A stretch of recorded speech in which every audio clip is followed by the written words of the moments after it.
یہ تو بات سمجھ نہیں آتی. ایک دل میں دو محبت ہرگز جمع نہیں ہو سکتی. ارے ایک گھر میں دو سوتن نہیں رہ سکتے. آپ چاہیں کہ پیر کی محبت حافظ پاک کی محبت رہے اور گوہری فتنہ بھی گوہری محبت رہے، ہرگز نہیں.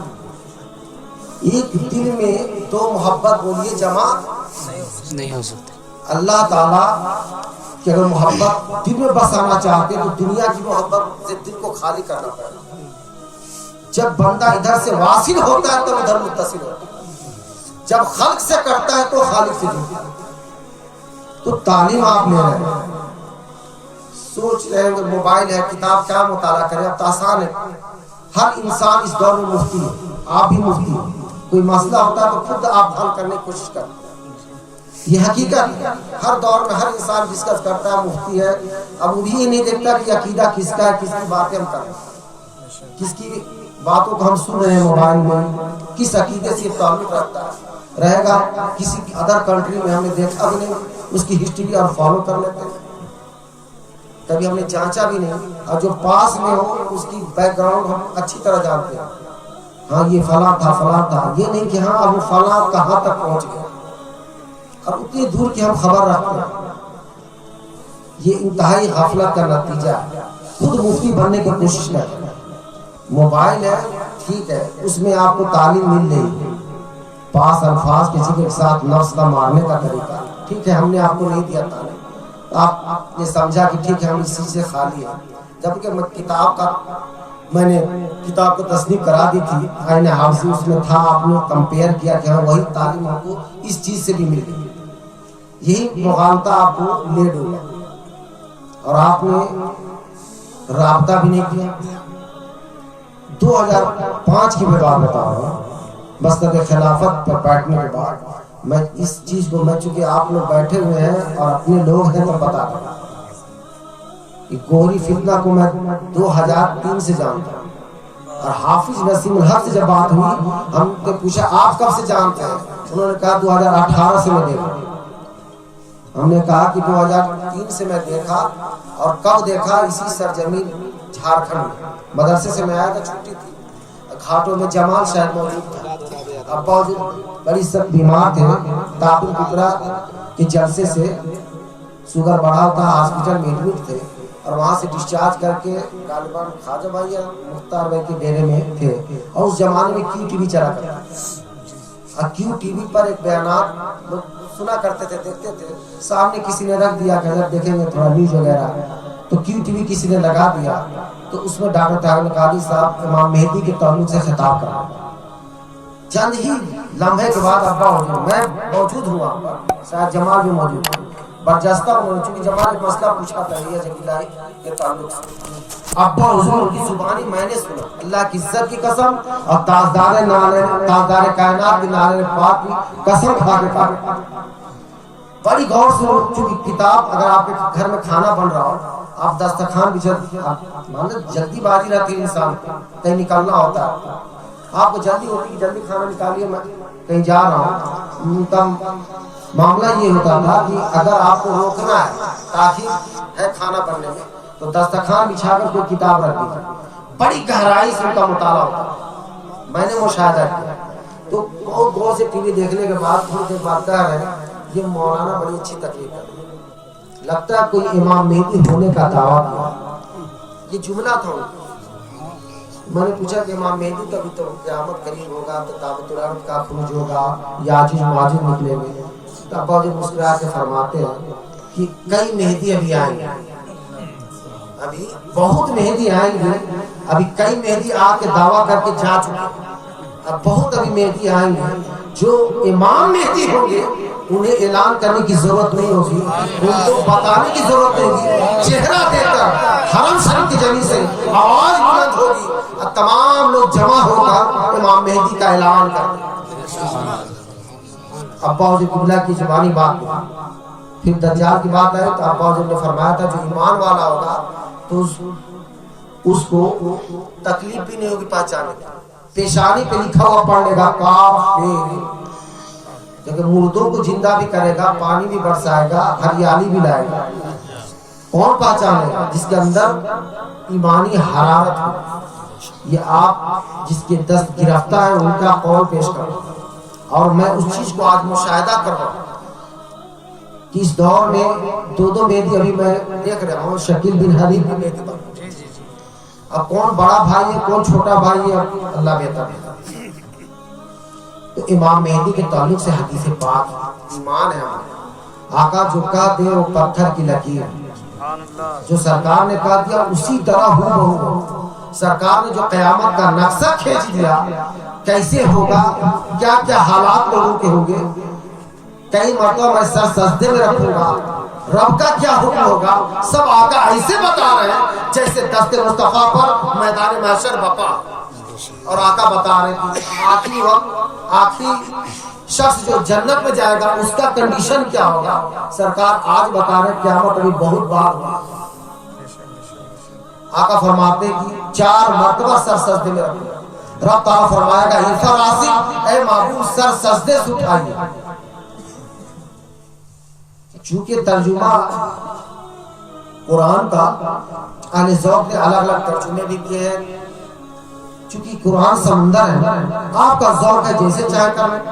عرفہ راسک کا ترجمہ ہے اے معبود آپ سر سجدے سے اٹھائیے. مگر عارفانہ ترجمہ یہ ہے اے معبود ذرا مکھڑا تو دکھائیے. ابھی عقیقے کے تعلق سے محفل کا انعقاد کیا گیا. مفتی عبدالرحمان صاحب اس بچے کو 10 روپیہ دیں گے تو چہرہ بھی دیکھیں گے خوش ہے کہ نہیں. چہرہ دیکھیں گے, چہرہ دیکھ لیں گے تو سمجھ جائیں گے اتنا بھی راضی. آقا فرمائیں گے رب تعالیٰ فرمائے اس عرفہ راضی یعنی سجدے کی حالت اللہ کو بے انتہا پیارا ہے. جو دینا تھا سجدے کی حالت میں دے دیتے. سجدے کی حالت اللہ تعالیٰ کو کیا ہے بے انتہا. کیونکہ جس چہرے پہ ہمیں ناز ہے فخر ہے, کتنا کریم پاؤڈر کیا کیا نہیں لگاتے اور کسی کے آگے نہیں جھکاتے. اگر جھکاتے تو رب جلال کے آگے جھکاتے. اس سے بڑھ کر بندے کی کوئی عاجزی اور انکسار نہیں ہو سکتی. اس لیے یہ عاجزی انکساری اللہ کو بے انتہا پیار ہے. تو دینا تھا تو سجدے کی حالت میں دے دیتے. عرفہ راس یعنی وہ سجدے سے سر اٹھائیے. بزرگان فرماتے نہیں اے محمود ذرا مکھڑا تو دکھائیے. 4 مرتبہ آقا سر سجدے میں رکھے. رائے کے برابر بھی جس کے اندر ایمان ہوگا. آقا صلی اللہ علیہ وسلم جو جہنم میں جا چکے ہوں گے آقا جہنم سے نکال کر جنت عطا فرمائے.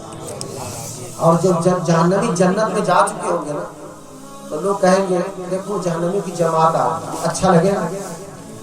ابھی آپ تائب بھی ہو گئے نا تو لوگ آپ کو نہیں چھوڑیں گے. لوگ کہیں گے دیکھو گوری لوگ آ رہے ہیں, اچھا لگے گا آپ کو, لگے گا.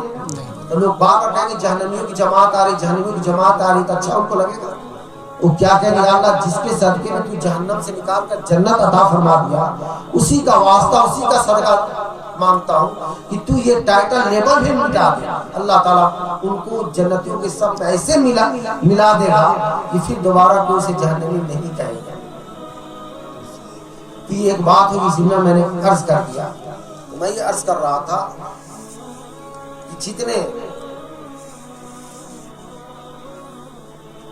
اولیاء کرام کے ماننے والے کسی کا بھی ہسٹری, کسی کی بھی ہسٹری, کسی کی بھی تاریخ آپ اتہاس اٹھا کر دیتے ہیں, سب کی تاریخ اتہاس یہی رہا کہ سب گوشہ نشین رہے. بلکہ یہاں تک فرماتے ہیں کہ کرامت ان کے گرد و غبار ہوا کرتی ہے, ان کے پاؤں کی گرد و غبار کرامت ہے. کسی نے حضرت بایزید بستامی سے پوچھا حضرت آپ کی سب سے بڑی کرامت کیا ہے؟ آپ فرماتے ہیں کہ میری سب سے بڑی کرامت یہی ہے کہ اللہ کی سروے زمین پر میں کھڑا ہوں. یہ سب سے بڑی میری کرامت ہے. مجھ جیسے گناہگار کو تو زمین میں دھس جانا چاہیے, میں کھڑا ہوں, یہ میری بہت بڑی کرامت. آج تو تھوڑا سا ذکر اذکار کرنے کے بعد یہاں تک دعویٰ ہوتا ہے کہ میرا قلب جاری ہو. جن کا قلب جاری تھا اور جن کی نگاہ دلوں مردہ دلوں پہ پڑ جائے ان کو بھی وہ زندہ دل کر دیتے تھے. انہوں نے تو اعلان نہیں کیا, انہوں نے ٹھوکروں سے مردہ کو زندہ کیا, ان لوگوں نے اعلان نہیں کیا. تو اس سے یہ پتا چلا کہ کہیں نہ کہیں معاملہ گڑبڑ ہے. اور گڑبڑ کیا ہے میں واضح کر دیتا ہوں, کیونکہ میں بتا دیا نا گھاٹوں کی سرزمین کا واقعہ, اس لیے میں یہ سہارا لیا. چونکہ میں نے قسم کھا کر یہ بات بتا. کوئی مغالطہ نہیں. تو یہ تو سمجھ گئے میں کب سے اسٹڈی کر رہا ہوں اس کو, اس فتنے کو, اور یہ فتنہ اسی سرزمین پر میں مجھ کو دیکھنے کو بھی ملا. میں اس کو ہلکے میں لے رہا تھا, پھر اب کو رسی ٹائٹ کرنی پڑی. لوگ سمجھ نہیں پا رہے, ذکر کی تعلیم اتنے ہی نہیں جتنا حجم. بہت بزرگوں سے مانگا جاتا ہے, ہم سے بھی بہت لوگ مانگتے ہیں, مگر مزاج دیکھ کر ہی آدمی دیتا ہے. حضرت باقی بلّہ رحمۃ اللہ علیہ کا نان بھائی اتنا اچھا کھانا بنا دیا, بہت اچھی ڈش, تو آپ کھانا کھائیں تو بہت خوش ہوئے. باقی بلّہ نے کہا آج جو مانگو عطا کرے. اب اس نے بہت اوور ڈوز لے لیا, کہا حضور واقعی آپ جو مانگیں گے آپ دے دیں گے؟ ہاں جو مانگو عطا کریں گے. حضور اپنی بات سے مکریں گے؟ نہیں میں مکروں گا نہیں, جو مانگو عطا کروں. اب کئی مرتبہ جب وہ سب جو ہے آپ سے زبانی کہلوا دیا تو کہتا حضور مجھے اپنے جیسا بنا دیں, آپ مجھے اپنے جیسا بنا دیں. آپ نے کہا نہیں اس کے سوا کچھ اور مانگو. کہا نہیں حضور آپ نے تو کہا تھا کہ بات سے میں پھروں گا نہیں, مکروں گا نہیں, اب آپ مکر رہے ہیں. آپ نے فرمایا کہ ٹھیک ہے جو مانگ رہا ہو میں دے رہا ہوں. سارے مریدین دیکھ رہے ہیں یہ تماشا. باقی بلّہ نان بھائی کو لے کر حجرے میں داخل ہوئے. اور جب داخل ہوئے اور جب حجرہ کھلا تو جب نکلا نان بھائی اور باقی بلّہ تو کوئی نہیں پہچان سکا کہ نان بھائی کون ہے, باقی بلّہ. ہوں بہو چہرہ, شکل و شباہت بالکل برابر. اب یہ منظر دیکھ کر سب مریدین حیران ہو کہ ہمارا پیر صاحب کون ہے, باقی بلّہ کون ہے. مگر کچھ مریدوں میں بھی دانشور ہوتے ہیں, کیا دیکھتے ہیں کہ باقی بلّہ آگے تھے اور ایک قدم پیچھے جو تھے وہ نان بھائی تھے, اور گردن ہل رہی تھی, یعنی تاب نہیں لا پا رہے. مانگنے کو تو بہت بڑی چیز مانگ لیا مگر ڈول رہا تھا. دھیرے دھیرے ڈولتے ڈولتے تیسرے دن ان کا انتقال ہو. باقی بلّہ نے فرمایا نان بھائی بڑا میرا اچھا تھا مگر بہت بڑی چیز مانگ لی, اوور ڈوز لے لی, برداشت نہیں کر پایا. شیخ جب چاہتا ہے وہی تعلیم دیتا ہے, دیکھتا ہے کہ اس کی ضرورت کیا چیز ہے. ڈاکٹر کے پاس جائے اور بیمار ہو, اور کوئی بیمار ہو کر ڈاکٹر کے پاس نہ جائے اور کہے ڈاکٹر کے پاس کیا ملتا ہے, یہ دعویٰ کرے تو آپ اس کو کیا کہیں گے؟ بیوقوفی کہیں گے. کوئی کہے اللہ والوں کے پاس کیا ملتا ہے, تو ڈاکٹر کے پاس بیماریوں کی دوا شفا ملتی, اسی طرح اللہ والوں کے پاس جانے سے اللہ ملتا ہے. سبحان اللہ, سبحان اللہ. کیا ملتا ہے؟ اللہ ملتا ہے. تو اب جو ہے درد پاک پڑھنا. اللہم صلی اللہ علیہ وسلم. سیدنا و شفیعنا نبینا محمد.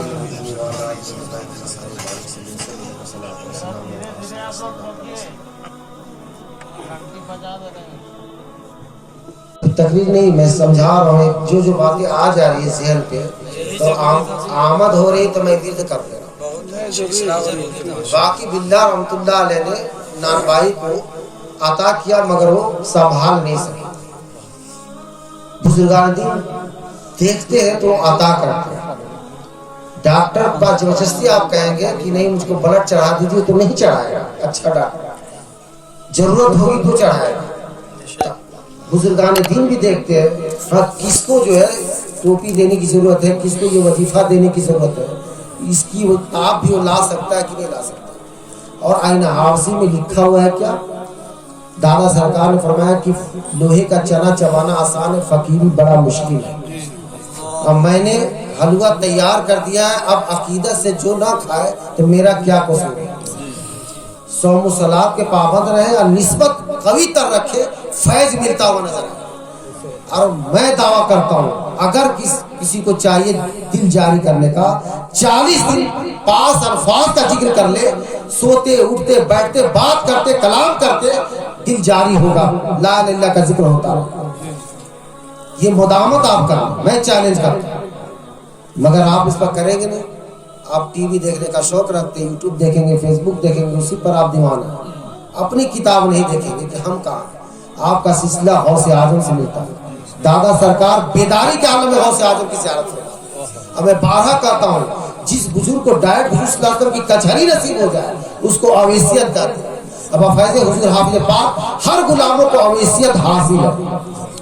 تو جب یہ سلسلہ غوث اعظم سے نسبت قوی تر ہے نا, تو حضور غوث اعظم فرماتے ہیں کہ میرا قبضہ دلوں پر بھی ہے، میرا قبضہ توجہ پر بھی،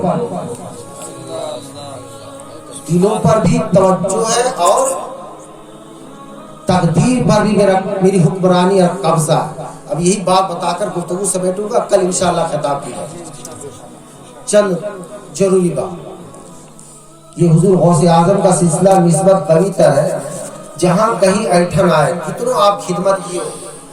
میں تو نہیں جانتا کہ ڈاکٹر نصیر احمد، چونکہ عبدالقادر بھائی سننے ہوں گے، دیکھے ہوں گے، عبدالقادر بھائی کو معلوم ہوگا کہ ڈاکٹر نصیر احمد کا واقعہ سنے بھی ہوں گے۔ قابل آدمی کا نام، دربار شریف کے تمام خدمت کرنا، سب کا کپڑا دھلنا، جبکہ بڑے پائے کے ڈاکٹر تھے۔ اور جب توجہ ہٹ گئی، گمراہی کا راستہ اپنے اختیار کر لیا، اور گمراہی ایسی گمراہی کہ جب بڑے سرکار قبلہ کو معلوم ہوا کہ میرے حافظ صاحب عابد علی شاہ کا مرید ہے، میں اس کو نہیں چھوڑوں گا، میں سمجھاؤں گا۔ لکھنؤ سے گورکھپور آئے سمجھانے کے لیے، اور سمجھاتے رہے۔ دروازہ آپ نے کھٹکھٹایا، پوچھا ڈاکٹر نذیر احمد صاحب آپ گڈھے میں گر رہے ہیں، گڈھے سے باہر آ جائیے۔ میں سمجھا اس لیے رہا ہوں کہ میرے حافظ صاحب کے آپ مرید ہیں، گڈھے سے باہر آ گئے۔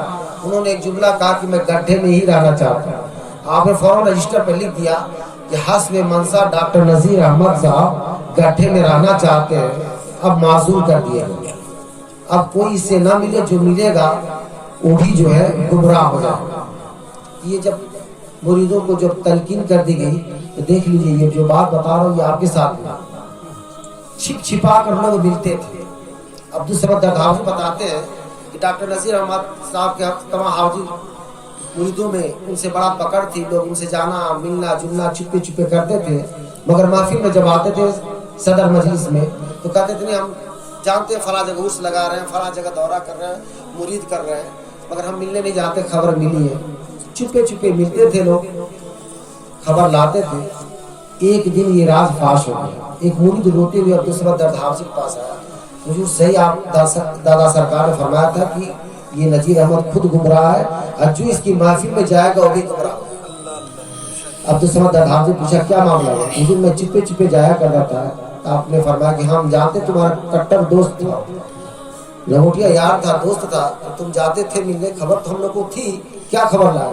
حضور محفل سما کرا رہا تھا اور سب سیکھوں کو مرید کیے ہوئے تھے، ہم لوگ تو تھے ہی، ہم لوگ کو بھی دعوت دے دیا تھا، تو ہم لوگ گئے تھے، سیکھ بھی تھے، اور محفل سما جب شروع ہوا تو ہم لوگوں نے نگاہ ڈالی تو کرشن بھگوان سب کا فوٹو چاروں طرف لگا ہوا تھا۔ ہم لوگ گھبرائے، وہ کچھ بولے نہیں۔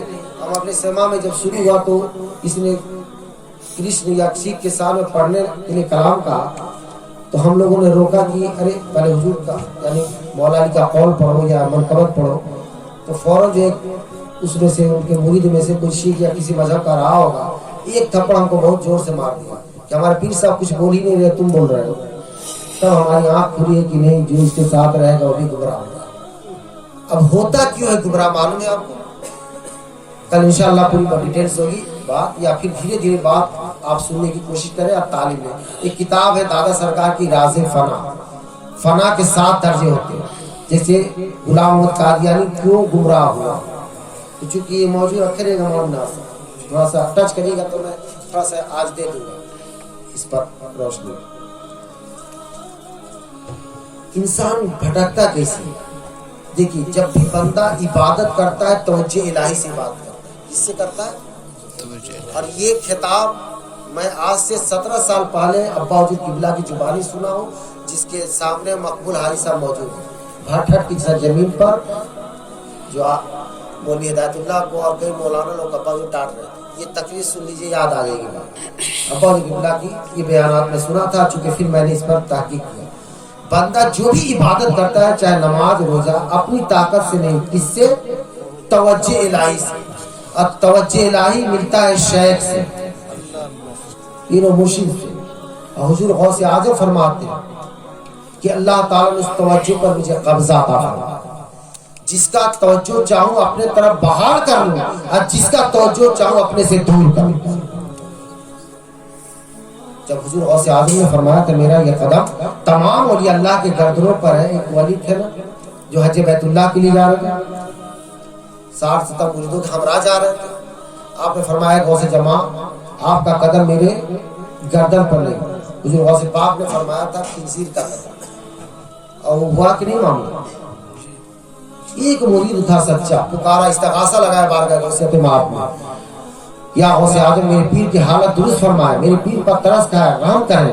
مجھے غوث اعظم نے فرمایا جا میں نے تجھ پر ترس کھایا اور تیرے شیخ کی توجہ کو میں نے بحال کر دیا. اللہ تعالیٰ نے مجھ کو اس پر دسترس حاصل کیا، جس کا توجہ چاہوں بحال کر دوں، جس کا توجہ چاہوں اپنے سے دور کر دوں. اب جیسی توجہ بحال ہوئی فوراً تالاب میں کود پڑے اور توبہ استغفار کرنے لگے. پھر مرید نے کہا حضور حج کے لیے نہیں، پہلے غوث پاک کی بارگاہ میں چلے. ان کا کرم ہوا کہ آپ کی حالت درست ہو گئی. تو پتہ یہ چلا کہ سلسلہ غوث اعظم کا ہے. توجہ جہاں ہمارا گڑبڑ ہوگا تو ہم کہاں گریں گے کوئی ٹھکانہ نہیں. جس کی زبان پر میری دل کی صدا غوث یا غوث ہے، کون نہیں سنتا. بھائی سرکار کو وجد آ جاتا، کہیں نہ کہیں مار لگزش ہوئی ہے. وہ اپنے گریبان میں جھانکے توجہ دے کہ کہاں سے میری خطا ہوئی. لاکھ دعویٰ کرے، ہر دعوے کے لیے دلیل کی ضرورت ہوتی ہے. میں دلیل مانگوں گا، مرتے دب تک دلیل مانگوں گا. یہ کہیں نہ کہیں خطا پر مبنی ہے. رہا سوال، ہاں جب تک دل معترف نہیں کرے گا آ بھی نہیں سکتے. دلوں پر بھی کیونکہ غوث اعظم کی حکمرانی ہے. حضور غوث اعظم فرماتے ہیں کہ اللہ تعالیٰ نے دلوں پر بھی، میری لوگوں کے مخلوق کے دل پر بھی رب تعالیٰ نے قبضہ یہ قدرت عطا فرمایا. ایک مرید نے کہا حضور غوث پاک سے، چونکہ آپ کا خادم تھا، ساتھ چلتا تھا، جمعے کی نماز کے لیے آپ چل رہے تھے. اس مرید سے کہیں چلو میرے ساتھ. اس نے انکار کر دیا، حضور میں نہیں جا سکتا کیونکہ خلق خدا کی مخلوق اتنی بھیڑ ہو جاتی ہے کہ میں گارڈ کا کام نہیں کر سکتا، میں دھکا کھا کے دور چلا جاتا ہوں، اس لیے حضور مجھے بخش دے. آپ نے فرمایا چلو کوئی بھی لوگ دھکا مکی نہیں کریں گے، ایسا معاملہ نہیں ہوگا، لوگوں کا ہجوم نہیں ہوگا. اور وہ بڑا تعجب کرنے لگا. حضور غوث پاک جب خطاب کرتے 70 ہزار کا مجمع ہوتا، خوف کا یہ عالم ہوتا کہ لاشیں اس مجمع سے نکلتی تھی. حضور غوث اعظم زندہ فرما دیا. اب جو ہے وہ مرید جب یہ معاملہ دیکھا یہاں کوئی نہیں، بھیڑ بھاڑ ہوگا، تو گیا دیکھا حضور غوث پاک نے خطاب بھی کیا. سارا معاملہ نماز پڑھانے کے بعد نکلے، کوئی مل ہی نہیں رہا، کوئی سلام مسافہ کچھ نہیں. اب اس کے دل میں دوسرا خیال آیا، حضور غوث پاک سے کوئی مل نہیں رہا ہے، بڑا بےدبی بہت کر رہا ہے، کوئی مل نہیں رہا ہے، کوئی مسافہ معانقہ دسبوسی کچھ. یہ سب دیکھ کر جس کے دل میں طرح طرح کے خیالات آنے لگے. حضور غوث پاک نے ایک نگاہ ڈالی، جیسی نگاہ ڈالی خلق خدا کا ہجوم ٹوٹ پڑا، مخلوق ٹوٹ پڑے. اب وہ دھکا کھا کر دور جا گرا. آپ نے اس کو طلب کر کے فرمایا کیا سوچ رہے تھے؟ یہی سوچ رہے تھے نا کہ کوئی لوگ مل نہیں رہے، سلام نہیں کر رہے. دیکھو میں جس کا دل چاہوں اپنے طرف کھینچ لوں اور جس کا دل چاہوں اپنے سے دور کر. اللہ تعالیٰ نے حضور غوث پاک کو قدرت عطا فرمائی کہ دلوں پر بھی ان کی حکمرانی. جس کا دل چاہے اپنے طرف پھیر لے، جس کا چاہے اپنے سے دور کر. تیسری بات، کفر مبرم اور معلق دو قسمیں ہوتی ہے. کفر حضور غوث پاک کو اللہ تعالیٰ قدرت اور طاقت عطا فرمائی کہ آپ اس کو بھی ٹال دیا کریں. ایک بڑھیا دعوت دی تھی حضور غوث پاک. حضور غوث پاک جو ہے تشریف لے گئے دعوت پر. وہ ہاتھ دھلانے کے لیے جب آئی، آپ 1 لوٹا 2 لوٹا 3 لوٹا کئی لوٹا پانی ختم ہو گیا. مرید نے حیران ہے کہ کون سی نجاست غلیظہ حضور کے دست اقدس پہ لگ گئی ہے. اب یہ چہرے پہ جلال کا آثار دیکھ کر کسی کی ہمت نہیں ہوئی کہ کوئی پوچھے. صبح کے وقت خانقاہ میں جب چہرے پر رونق تھی تو مریدوں نے پوچھا حضور رات کی دعوت والا معاملہ سمجھ نہیں آیا. وہ بڑھیا دعوت دی تھی، اتنا پانی کا آپ نے اسراف کیا، کون سی نجاست دست اقدس پہ لگی تھی، ہم غلاموں کو سمجھ نہیں آیا. کتنا پانی کا جو آپ نے اسراف کیا. حضور غوث اعظم فرماتے جب بڑھیا میرا ہاتھ دھلانے کے لیے آئے تو میری نگاہ اس کے پیشانی پہ چلی گئی. اس کے پیشانی پہ جہنمی لکھا ہوا تھا، کفر مبرم تھا. جب تک جہنمی لفظ مٹا کر جنتی نہیں لکھوا دیا میں ہاتھ دھوتا رہا، کیونکہ میری غیرت میں اجازت نہ دی کہ جو میرا ہاتھ دھلائے وہ جہنم میں جائے. یہ جب بات حضرت مجدد علی ثانی سرہندی رحمۃ اللہ علیہ کے نگاہ سے جب گزرا تو آپ شش پیش میں پڑے کہ جب ایک اللہ کا نبی اور ایک اللہ کا ولی یعنی حضرت خضر علیہ السلام حضرت موسیٰ علیہ السلام دو شخصیتیں موجود ہیں اور بچے کی گردن کیوں موجود ہے؟ دعا کر دیتے اللہ تعالیٰ ایمان کی دولت عطا کر دیتا. جب ایک نبی اور ایک ولی جو ہے کفر مبرم کو نہیں ٹال سکے غوث اعظم کیسے ٹال دیا کرتے؟ رات سوئے پریشان تھے، یہی واقعہ کو نگاہ میں بساتے ہوئے جیسی آنکھ لگی حضور غوث اعظم کا دیدار ہوا. حضور غوث اعظم فرماتے ہیں میرے بیٹے تم اس میری کرامت پر شک کرتے کہ میں کیسے کفر مبرم کو ٹال دیا کرتا تھا، جا میں نے تجھ کو بھی اختیار اور پاور عطا کر دیا. تم بھی جس کے لیے دعا کرو گے اللہ تعالیٰ ایمان کی دولت عطا فرمائے گا. کفر مبرم ہوگا اللہ تعالیٰ اس کی ایمان کی دولت عطا فرمائے گا. یہ سجدہ حضور غوث اعظم سے نسبت کبھی ہے. جہاں انانیت رعونت تکبر آئے گا، جہاں توجہ ہٹ جائے گی، دل دماغ سب بیلنس میں ہوتے ہوئے بھی آپ سمجھ نہیں پائے. شعور جہاں چھینا، یہ شعور بہت توجہ والا جملہ ہے. کل انشاءاللہ اس پر خطاب کروں. اب میں آتا ہوں اس بات پر، یہ تو سمجھ گئے کہ سلسلہ غوث اعظم کا ہے. جہاں اپنے پیر کو چھوڑ کر ڈائریکٹ لینے کی کوشش کریں گے گمراہی کے سوا کچھ ہاتھ نہیں ہے. بارہ کہا جاتا ہے خسرو کی طرح محبت کیوں؟ ابھی خسرو نے ایک ولی کا جنازہ جا رہا تھا، چھپ گئے تھے. خواجہ نجار نے پوچھا تھا کیوں نہیں جنازے کی نماز پڑھی؟ آپ نے کہا حضور اگر خسرو کو جنت چاہیے تو آپ کے صدقے میں جنت چاہیے. خسرو کسی اور کا محتاج ہے. اگر خدا محشر میں بھی اپنا جلوہ دکھائے گا میں خدا کو بھی نہیں دیکھوں گا. خدا جب جلوہ دکھائے گا میں خدا کو بھی دیکھوں گا تو پیر کی صورت میں نہیں. یہ ہونی چاہیے محبت. یہ محبت ہے، یہ عقیدہ ہے تو مرید ہے، ورنہ مراد ہے اللہ اس کے رسول کی معرفت پسانے کی کوشش کرے. ہوتا کیوں ہے یہ معاملہ ہمارے ساتھ؟ یاد رکھ لیں فنا کے 7 درجے ہوتے ہیں. اگر کوئی ہوا میں بھی ہوئے، کچھ خطوط تھے ایسے جب میں پڑھ رہا تھا خطوطوں کو اب تصنیف کر رہا تھا، ایک خطوط ایسے بھی احمد آباد کے سرجمی شاعر تھے، اس میں لکھا ہوا تھا ایک شخص ایسا ہے جو کرامتیں دکھاتا ہے، بہت بڑی بڑی کرامتیں دکھاتا ہے، بڑی شہرت ہے اس کی، مگر نماز نہیں پڑھتا. ابا حضور قبلہ نے فوراً اس کے جواب میں چونکہ شام ہو گئے خط بھیجتے تھے، خط اس کا جو ہے لگا دیتے تھے جوابی کارڈ، اس کارڈ ہوتا تھا نا ڈبل لگا رہتا تھا. جواب میں نے لکھ دیا، انہوں نے کا جملہ تھا اس میں لکھو کہ وہ شیطان ہے شیطان ہے شیطان ہے، ہوا میں بھی اڑے گا تو ولی نہیں ہو سکتا. جوگی جیپال ہوا تھا کہ ہوا تو کیسے اس کے اندر پاور ہے؟ کیسے ہوا میں انسان اڑ سکتا ہے؟ وہ آپ سوچتے ہوئے کہ نہیں ولی ہی جو ہے اللہ والے ہی ہوا میں اڑ سکتے ہیں. یہ غیر قوم ہو کر کیسے ہوا میں اڑا؟ مشرک ہو کر کیسے ہوا میں اڑا؟ جب غرینوار کی جھوٹی پڑی تب اس کو سمجھ میں آیا کہ اس کے آگے بھی کچھ درجہ ہوتا ہے. دیکھ لیں فنا کے 7 درجے ہوتے ہیں، ایک ملکوتی حیوانی انسان. یہ 3 درجوں کے لیے کوئی مذہب کا قید نہیں ہوتا.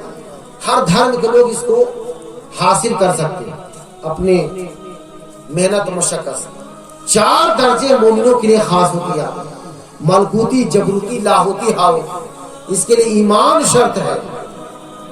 جس کو جوگی جیپال کو بڑا ناز تھا، ہوا میں جب اڑنے لگا حضور غرینوار کی جب جوتی پڑی تب اس کو ہوش آیا کہ اس کے بعد بھی کوئی درجہ ہے. حضور غرینوار نے فرمایا اس کے آگے تو بھی 4 درجے ہیں جو مومنوں کے لیے خاص ہے. کلمہ پڑھو، کلمہ پڑھنے کے بعد جسم کے ساتھ جب ہوا تو اس نے کہا روح نے تو کلمہ پڑھ لیا، جسم کے ساتھ کلمہ پڑھا، تب اس کو قیامت تک کی زندگی بھی عطا ہو. جب اس نے جوتی کھایا تو کیا کہا حضور مجھے اسلام میں داخل فرما دے. داخل فرمانے کے بعد اس نے ایک چیز مانگی، حضور مجھے ایک چیز چاہیے. آپ نے فرمایا کیا چاہیے؟ تو قیامت تک کی زندگی چاہیے. تو زندگی دینا تو اللہ کا کام ہے. غرینوار یہ نہیں فرمایا کہ ہاں اللہ کا کام میں نہیں دے سکتا. پتہ یہ چلا کہ زندگی دینا اللہ والوں کا بھی کام. دادا سرکار نے ٹھوکر سے مردوں کو زندہ کیا کہ نہیں؟ اب یہ دور چل رہا ہے کہ لوگ غوث پاک کے کرامتوں کو بھی انکار کریں کہ یہ تو کہانی اور قصہ ہے. یوٹیوب فیس بک پہ یہاں تک کہا جاتا ہے کہ عیسیٰ علیہ السلام تھوڑی دیر کے لیے مردوں کو زندہ کرتے تھے پھر وہ قبر میں لٹا دیا کرتے. حافظ عابد علی شاہ رحمۃ اللہ علیہ کی آپ نے کرامت دیکھی ہے کہ عبدالعزیز صاحب کو جو زندہ کیا تھا، تعاون کی بیماری جو چلی تھی بلے کی، جیسے ابھی کورونا کا چل رہا ہے،